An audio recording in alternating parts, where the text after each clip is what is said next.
Ladies and gentlemen, it's your friend Mike Brady from Oceanliner Designs. Now, even though the golden age of the Oceanliner is well and truly over, fortunately for us, it just so happened to coincide with the rise of the golden age of film. This was the first time, really in history, that professional and amateur photographers alike could get their hands on motion picture film. And of course, because oceanliners were the marvels of their day, the engineering, technological marvels, they were a favorite subject of holidaymakers and enthusiasts alike. Yes, oceanliner nerds existed back then as they do today.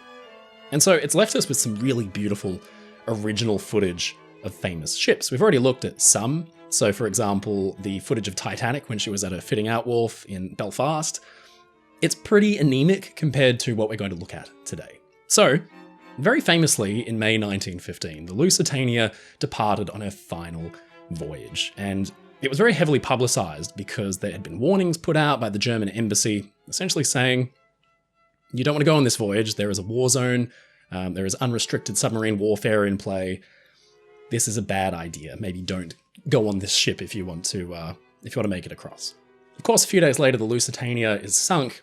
Lo and behold, a piece of motion film surfaces that tours the country, essentially saying, this is the final voyage of the Lusitania. The question is it really? We already know that footage of Olympic was basically used in the UK and America, and newsreel companies essentially pretended that it was Titanic to try and make an easy buck. But this is a little bit different. It's a really interesting bit of film. What I thought we'd do today is take a look at this really famous final departure footage of the Lusitania, kind of analyze what we're looking at, pick out some interesting things, and then decide if this really is the final voyage. So without further ado, let's take a look. Cunard Line SS Lusitania, approved by the Pennsylvania State Board of Censors. I can hear this in my head, can't you? This is a bona fide picture and the only one in existence of the last trip of the ill-fated ship. No other movie men were permitted on the dock. Passengers arriving. So this is already pretty interesting because this gives us a really great insight into what it was like to actually board an ocean liner in New York. So where are we? Well, this is the facade of the Chelsea Piers in New York. The Chelsea Piers were built in the early 1900s, around 1907, 1908, to replace what had been the previous generation of piers on the Hudson, on the west side of Manhattan, roughly between Lower Manhattan and Midtown, near the West Village, near the meatpacking district, Chelsea. It's a pretty cool suburb now. Back then, it was pretty industrial. So it was the perfect location for a fairly large complex of piers where passengers would be able to board ocean liners or essentially step off from Europe and, come ashore. Typically, though, the immigrants and steerage would be obviously getting off the ship maybe a little earlier. The liners would stop at Quarantine, Ellis Island, and then they'd make their way to Manhattan. So these are, more typically your first and second class passengers. So the New York Port Authority decided at the turn of the 20th century that they essentially needed a whole new generation of port to support these much bigger ocean liners. And so the Chelsea Piers were dreamt up. They were a series of near identical looking piers that were extremely big, 2 or 3 stories tall, with the interiors being essentially like a giant shed where passengers could drop off luggage and go through customs and be sorted into lines and board the ship or get off the ship. But then out the front, there were these beautiful big stony looking facades with nice big decorative arches. And they were really beautiful looking things. You look at photographs of them, they extend a long way down the Hudson there, and they're very pretty looking. And of course, all the world's biggest ocean liners would dock there. They fell into disrepair in the 60s, 70s, and 80s, and then they were basically all demolished. And today, one of the sole surviving artifacts of this original set of Chelsea Piers from 1907, 1908 is the facade of the exact pier that we're going to be seeing in this film. Cunard Line's Pier 54. It's still sitting on the Hudson, but it's just the steel archway through which passengers would have walked to get inside the pier, not the entire facade. So what we're actually seeing here is passengers for Lusitania. They're obviously fairly well dressed, so we can assume that these are first class passengers or second class passengers getting out of taxi cabs and private cars and essentially going about their business to begin boarding the Lusitania. It looks like the taxi cabs, that's a taxi cab, you see, just put the vacant sign up, which is quite cool. These are all lined up essentially down what is now the West Highway, directly out the front of the piers themselves. So it's a great system. You were just dropped off and you could walk straight into the piers. Unfortunately, it then cuts from the pier to the ship. What's interesting about this angle is that the cameraman has set up on top of one of the sheds, so on top of the pier itself. So he's basically eye level with passengers on the Lusitania already. And we recreated this angle for the documentary we made in May of this year. And it's a pretty interesting place to set up. I'm kind of afraid of heights, so I don't really envy this guy for doing this, but it's a really great bit of footage now that we get this kind of like eye level viewpoint. And it's really what makes this piece of footage especially unique. So in order for this to have been taken on Lusitania's final voyage, it must have been in May 1st, 1915. And so what clues can we, draw from this to determine if it was actually the final voyage or not? We'll keep an eye out and see if there are any things throughout the film. There are one or two things scattered in there. This is the second class deckhouse of Lusitania. So this is where passengers are congregated, they're all waving people off. It looks like there was just a passenger on the docking bridge where he wasn't meant to be. So he got told off by this seaman who is now running flags up these little poles that are visible from the bridge, essentially saying that things are clear behind us, we could begin to cast off lines and get the ship moving. So the ship's engines are turned on and she begins to slowly back away from the pier. So this whole second class deck house here slowly begins to slide out of view. And now what we're going to see from here until the end of the film is basically first class. So this is all first class deck space. Straight away, we know that this was shot after 1912 for one very special reason, and that is the number of lifeboats. So as built, Lusitania had far, far fewer boats for passengers on board, as did virtually all ocean liners of the time. Titanic wasn't just the only one, but of course Titanic is the one that sinks. And so there's this rush after the loss of that ship for companies to put as many boats on their liners as they could, and they could then advertise that their ships were the safest at sea. The Lusitania here, they filled up the first class boat deck promenade space with lifeboats. So we know this is taken after 1912 at least, because otherwise, if it was before then, you would have had just a lot of vacant space along the boat deck here. The other way that we can tell that this is from a very particular time and place, and can confirm that it's actually from around about the First World War, is that the Lusitania went through a number of structural changes throughout her career. And so you see at the top of the boat deck here, where the funnels are sat, you can see all these vents and things and equipment and tanks, water tanks and things are scattered around. Well, there were a few of these that were added around about 1914, towards the end of 1914. So there are a few of these that were added only towards the end of 1914. So that's narrowing the window down even further. You can see a couple of the taller vents around here at the base of the funnel. These were added further down the track in Lusitania's career. She was not launched with these. The other thing that's cool about this particular still is that you can see the wireless shack just over here, with the antenna essentially leading up to the main antenna swung between the ship's masts. This is here where it would enter into the Marconi shack. You can see that little triangular thing on a pole. So that's called a Bradfield insulator. They were pretty standard on ocean liners of the time, and it essentially ensured that the steel of the ship was shielded by the insane voltage in the wires leading up to the Marconi aerial before they met the deck house for the Marconi room. So that's how we can tell that that's the Marconi office.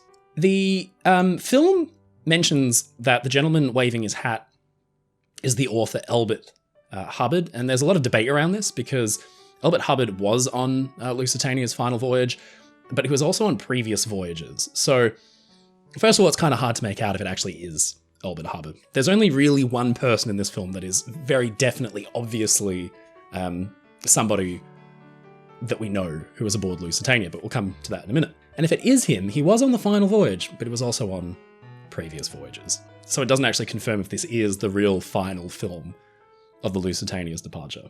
Yeah, you can see just how cluttered the deckhouse roofs were on Lusitania in comparison to, slightly later liners like the Olympic and Titanic.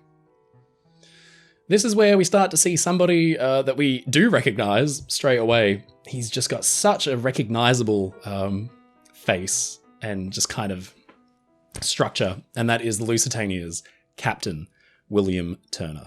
Now, William Turner's a bit of an ocean liner legend. Unfortunately, his career was obviously marred by the loss, first of the Lusitania, and then later of another ship in his command when she was torpedoed and sunk in the First World War.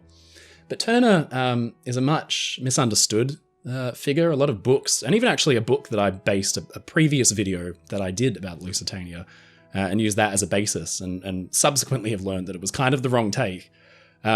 He's been maligned and he's been blamed for the loss of Lusitania, but he was really, by the looks of it, essentially scapegoated to a large extent by the British Admiralty. We can tell it's Turner because the guy was, quite recognizable. Like I said, he was built like a barrel, a real sea dog type character, quite gruff, hated the kind of social aspects of his job, hated having to tend to passengers at dinner time, and was a real character, to put it lightly. So he's on the bridge supervising the ship's departure. So he's exactly where he should be. He's sighted those flags that were put up by the crew member right down on the docking bridge at the stern. That means that the all clear has been given. There's nothing directly behind the ship that they're going to run into, which is a good start. And Lusitania is now backing away. You can also see a senior officer all the way at the very forward end of the ship, right at the bow. So he's supervising the departure from that end.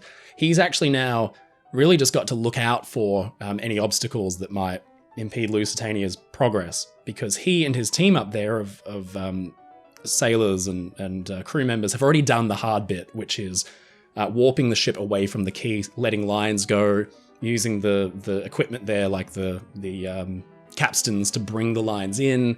The way that they would communicate from the bridge to the bow like that is via a docking telegraph. So you can actually just make out there's like a tiny telegraph below where the officer is standing there that would indicate orders from the bridge.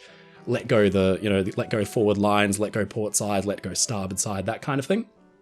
On other liners, they actually had telephones installed there so they could talk to each other. But the telephone lines were kind of iffy in those days. The quality was a bit less than ideal.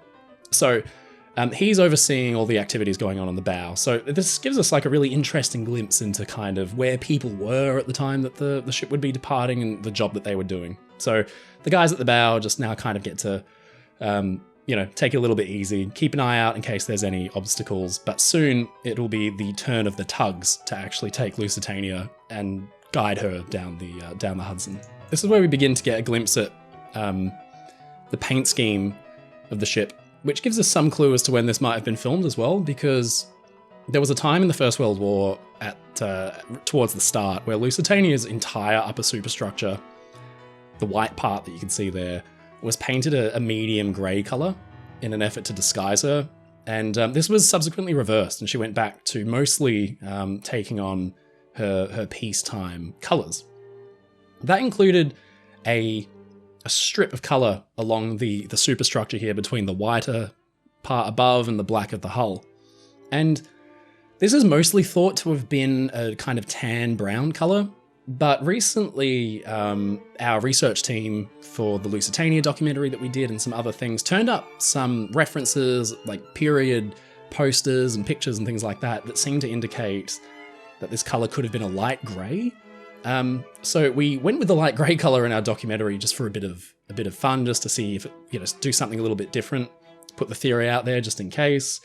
But a lot of other Cunard line ships, their builders models show a tan or like a buff colour along there. So I'm, leaning probably more towards the tan colour being there, but it could have been one or the other. The other challenge for determining if this was a peacetime crossing or not, or if this is Lusitania's final crossing, is that we kind of understand that her funnels for the final crossing were most likely painted either a black or a very dark grey. And unfortunately, orthochromatic photography, which was the kind of the standard for the time, renders red colours out as extremely black. and renders blue colors out as extremely light, which is why in a lot of those photographs from the early 1900s, the sky always looks overcast. And it wasn't overcast, it was probably a really nice, bright, beautiful, sunny day, but it washes the blue out of the sky, but it makes the black colors look a lot darker. And so the funnels here might be the Cunard red that she had during peacetime, or they might be pitch black, and we really can't tell the difference. So unfortunately, there's not a lot about the Lusitania's final paint scheme here that can kind of like tell us whether this was definitely the May 1st departure or not. It's pretty amazing footage. It's pretty moving regardless of whether this was the final departure or not, because it gives us such a great glimpse at what this ship was like in peacetime and during her life.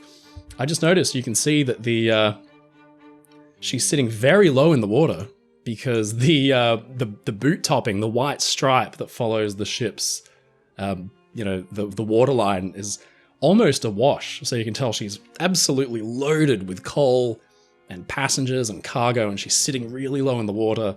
And theoretically, over the next few days, as she burned hundreds and hundreds of tons of coal a day, she would begin to lighten up a little bit and slowly come a little bit more out of the water. But upon departing New York, she was sitting really, really low down. Just such a beautiful view. You can see the tugs here now assisting her. She'd have tugs towards the stern as well, helping her out. So now she's making her way down the Hudson. And the other clue that this is a later 1914 through to early 1915 bit of film is what's going on in the background. You can see a set of 4 funnels over on the right and 3 funnels over on the left. And they can only come from interned German ocean liners, most notably the Imperator. So the Imperator was a spectacular Hamburg America line ship that was interned by the US and then essentially laid up, mothballed for the first couple of years of the First World War over in Hoboken, New Jersey, which is directly opposite where the Lusitania was departing from. And she was, that can only have been from, obviously, August 1914 through. So this is definitely a wartime departure. And it's just very, very interesting and tantalizing that she's sitting back there. So we essentially know that this is most likely because of this, it's taking part during the First World War. So unlike the Olympic bit of film where they substituted Olympic for the Titanic, this has much more basis in reality. This is definitely during the First World War. The Lusitania's got exactly the right number of lifeboats. It's at least late 1914. There's one final clue that tells us it has to be at least around April or May 1915. And that is the fact that when you look at the level of the water in relation to the piers, it looks like an extremely high tide. Now, this was a point that was raised by a researcher and an author named Eric Sauter, who's written some spectacular books about the Lusitania. And he wrote a fairly long article exactly about this film, analysing whether or not it is the final departure or not. And so he essentially looked at tidal charts for the period of time that Lusitania would have been departing and figured out that the high tide was around April, May 1915, which is when Lusitania went on her final voyage. And so it seems when you put all those facts together, this could be a genuine bit of film of the Lusitania's final departure. He, in a post on the Encyclopedia Titanic forum, essentially put it down to a 50-50 shot, which is pretty interesting. I like to think this is the final bit of footage because it's just so profound. It's just so moving. We get to see all these happy faces, people boarding the ship, and then this slow pan as she goes past, and then slowly disappears down the Hudson. It's a really beautiful bit of film, and a nice little tribute to the ship that was. So the tugs are alongside now, and basically they'll detach from the ship because she's under her own power, and she's pointing in the right direction now. So she's going downriver, and she's under her own power. So you can see the third funnel there is pouring smoke. Her engines are going slow ahead, and she'll now go at about 5 knots or so downriver until she clears the harbour. Then she'll be able to open up and head for the entrance to the Hudson at Verrazano and go past Coney Island and then head out for the North Atlantic. So it's a pretty tantalising bit of film. There's one other piece of evidence that Eric Sauter points out, that clearly on the other side of Pier 56, which is the pier next to Pier 54, you can see it here in the background, there's the single funnel and 4 masts of a Cunard Line cargo passenger ship.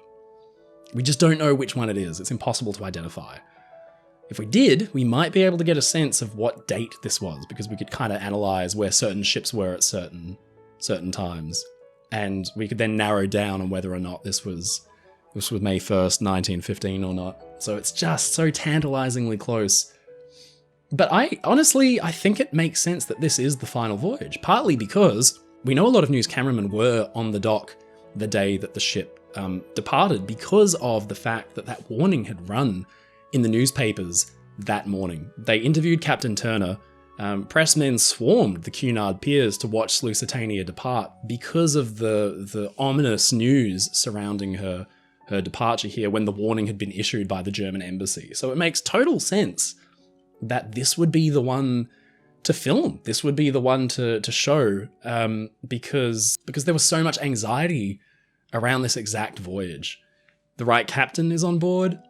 Elbert Hubbard might be recognizable from the footage. We know he was on board the final voyage. It very well could be. Unless we are able to identify that ship in the distance, it'll be really hard to know for certain. But it seems pretty likely. This is the real deal. Great bit of film. Weirdly, although the footage of the Lusitania itself is really beautiful, I almost feel like the most valuable part of this this moving picture is the beginning, where it shows all the people stepping on board and just going through the rigmarole of paying for taxi cabs and, you know, rushing around getting their luggage. You can see porters running around, all the cabs coming through. It really gives you a sense of how exciting boarding day must have been. And this is the kind of thing that was never usually filmed, which is what makes this such a unique bit of footage. Again, the fact that this was filmed, the fact that it shows passengers boarding, cabs coming, tends to lean towards more this actually being the final departure, because of course the news cameraman wanted to get a sense of the passengers boarding the ship, even though there was this warning that was in the newspaper. So again, it's just another little contextual clue that tells us this probably could very well be the final voyage. All in all, a very moving bit of footage. I think especially the shot of people in second class. You can see someone's waving an American flag. You can see children. You can see people just excited to be going somewhere. And it's really tragic to think that if this is the final bit of footage ever shot of the Lusitania, then she was at the bottom of the ocean within a week. And it's tough. It's tough to see something so beautiful and so impressive looking and so majestic, and think that, within a week she'd be destroyed. Well, it's a beautiful bit of film. If you want to see the whole thing, I'll put the link in the description below. It's in the US National Archives. It is well worth a watch, because even though it's a little bit short, you get some of the most spectacular views of the ship ever put to film. Well, ladies and gentlemen, this has been short but sweet. I hope you've enjoyed reviewing this bit of footage. If there's anything else like this you want to cover on the channel, or you'd like me to run through, if there's any bit of footage you'd like to see included, go ahead and let me know in the description below. Maybe we can sit back and have a good old-fashioned watch party. Well, until next time, stay safe, stay happy, and I'll see you then.